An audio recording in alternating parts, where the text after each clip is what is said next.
So guys नमस्ते सबैजनालाई हैन। आज चाहिँ त्यति बिजी छैन हैन। नेपालको ठमेल गल्ली जस्तै हो के हैन।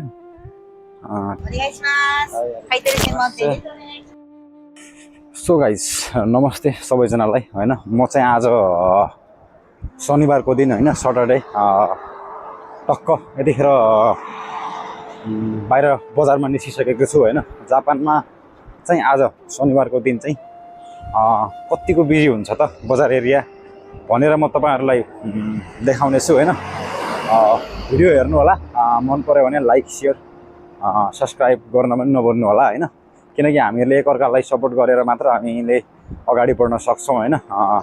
सो त्यही हो, आज कतिको बजार बिजी हुन्छ त भन्ने विषयमा म चाहिँ टकटक सरसरी भिडियोहरु देखाउँछु हैन। So let's see. यतापट्टि खासै आज चाहिँ त्यति बिजी छैन हैन। यतापट्टि त्यस्तो खासै बिजी छैन। म चाहिँ यतापट्टि टक्क हरियो बत्ती खोलिसकेको छ हैन। यतापट्टि टक्क जान्छु, साइकलहरु पनि आइराको छ।